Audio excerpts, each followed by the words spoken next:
Reports now confirming that Robby Ashford has entered the portal, or at least plans to enter the portal. I think that's the one part that's up in the air. But the big part of this, Darrell, is it seems like Robby Ashford will not be on Auburn's 2024 roster regarding the quarterback room.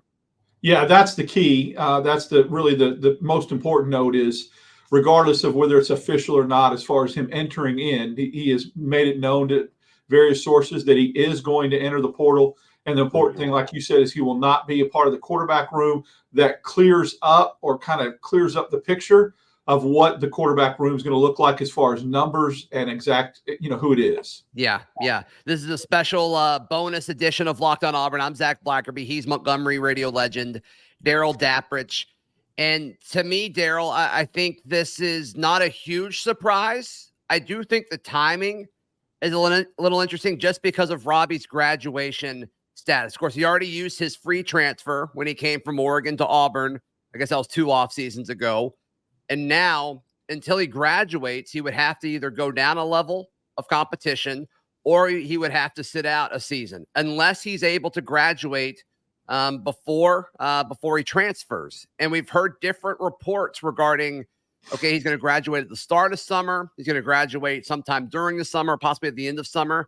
I know there's different things you could do as far as, taking more classes and things like that. So we'll see what that potential timeline is. But as far as the Auburn perspective on this, it sounds like one with Nubyjas Wilborn, who was the first to report the news. It also sounds like folks close to Robby Ashford's camp is texting folks saying, hey, that he's entering the portal. So I think it's safe to say that he won't be a part of Auburn's roster next year. And I'm guessing he won't be a part of Auburn's spring either. So much like last year, Auburn will have 4 quarterbacks, it appears, on scholarship going into spring, operating on the information that we have currently. Of course, Peyton Thorne is the presumed starter. Holden Gardner appears to be QB2. Hank Brown, QB3, and then true freshman Walker White coming in to get his first bits of college reps this offseason. So in your mind, Darrell, what's your confidence level in this quarterback room? Let me say one other thing about the Robby situation. There is an option 3, and that is if he applies for a waiver. Now, people may say the percentage of that is low, but I'm here to tell you they've been given, the NCAA is so inconsistent with how they're granting waivers. Some aspects they're giving them out like candy.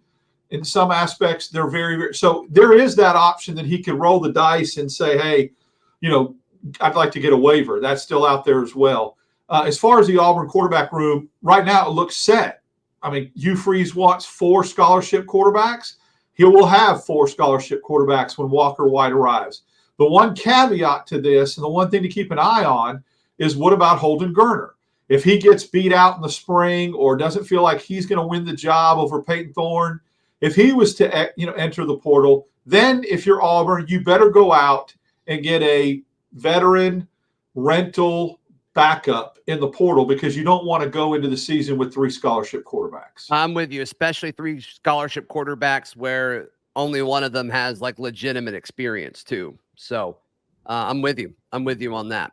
So that'll be worth looking at moving forward. I do think Hugh Freeze pitched to Holden. I think this is the only thing that makes sense, or else I think he would have left, that he's got a chance to play in 2024.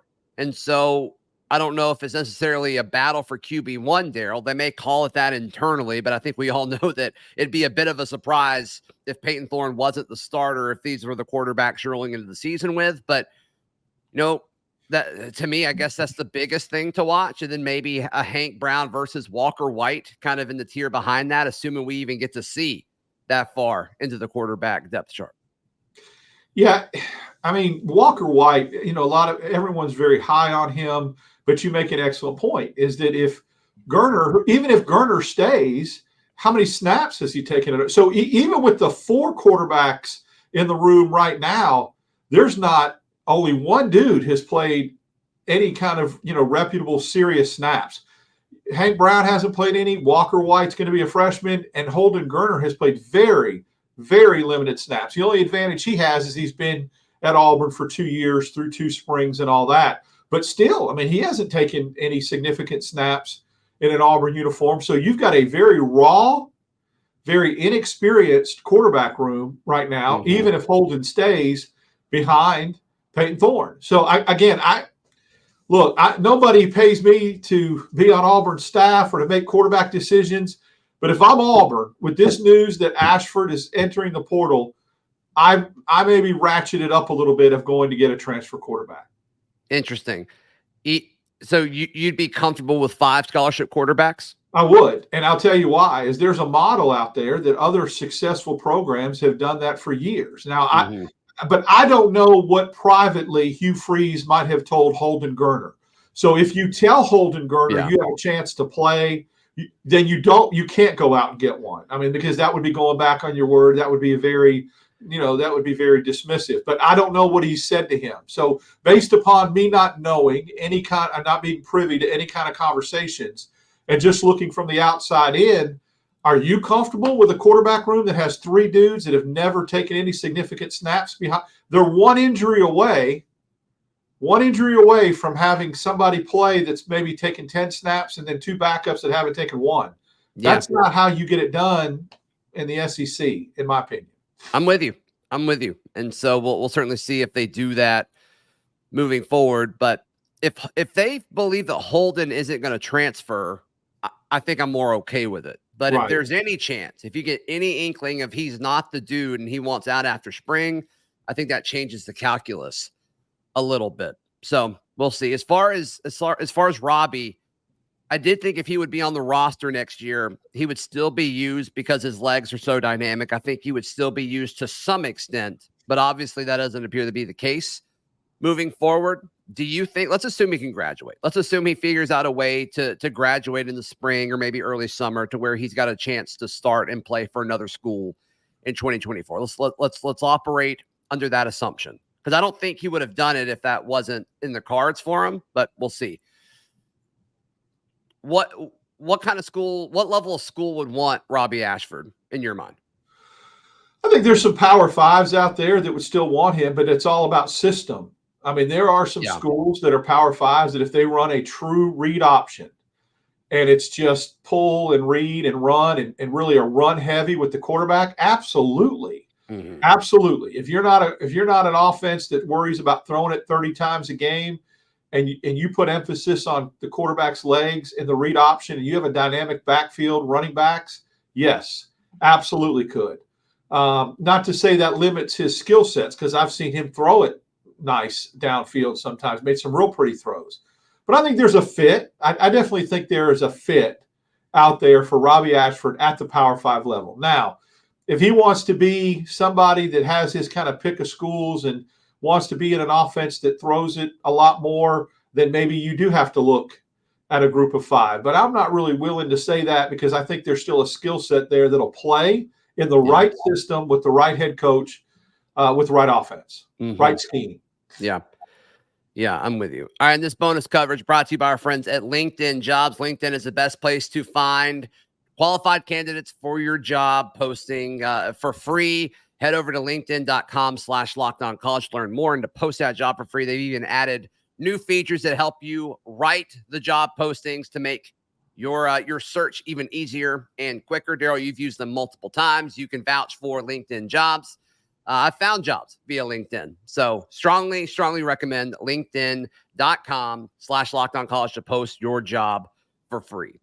As far as this, just to kind of recap and put a bow on this, to me, the biggest surprise isn't that Robby is leaving and isn't expected to be on the team in 2024. It is the timing of it. I thought he would go through spring, graduate, and then would possibly leave after that. That was my assumption. And it doesn't seem like that's the case. And of course, when you're in the portal, it doesn't mean you're necessarily leaving, because if he's going to graduate in the spring, assuming that's the best case scenario, like, I still don't fully understand why you would enter the portal. Like, why wouldn't you go through spring somewhere? So I really am fascinated to see what he's going to do. Well, there's 2 previous examples of Auburn's quarterbacks doing this. TJ Finley went through the spring, and then I felt like all along he knew it was going to be a group of 5 scenario. So it really didn't hurt him to wait till the spring. So then he jumps and goes to Texas State. Joey Gatewood leaves and gets into the portal in the middle of the season, Bo Nix's freshman year, and doesn't commit to a school until when the season's over. So but of course, when Gatewood did it, I don't think the transfer portal rules were as lenient as they are now. Sure, good point. I don't know. I mean, he must either feel like he's really confident that he's going to be able to go to another Power 5 school and perhaps get a waiver, or feel really confident that he's going to be able to graduate before the spring, or the whole go to a group of 5. If he feels like he's got, he's comfortable going like to Texas State or somewhere like that where TJ Finley went, a group of 5 school, then he doesn't have to worry about the timing. He just wants to go ahead and get in there right now. Well, it's not group of 5. He would have to go FCS. I mean, FCS. Sorry. Yeah, I apologize. Yeah. Texas State being a group of 5 would have still, you still have to sit out a year. Right. TJ Finley waited till he graduated. So, yes. So, yeah, I don't think Robby his skill set is I think it's above an FCS level, obviously. So he must know or feel confident that either a waiver could come, or he's going to graduate, or else the timing doesn't make sense. And there's a human element to this, right? There could be just a chance he wanted to leave so bad for his state of mind. Maybe he was that unhappy or didn't want to be there. There's a human element to this too. So maybe the importance of him getting out of whatever situation he was in, maybe that's more important than him going through spring and missing out. And that's where the Joey Gatewood comp comes in, because that's what Joey Gatewood did. He just wanted to get out of the situation, get out of the environment. Yeah. Darrell, thanks for joining me on quick notice to react to this news. I'm sure people will appreciate it. How can people check out everything you've got going on? Follow me on X, the quickest way, DAP6410. Yep, and follow me on socials at Z Blackerby. Read all of our written work. We'll have a lot of stuff about this today up at auburndaily.com. Click that subscribe button. We will see you tomorrow. This has been Locked On Auburn.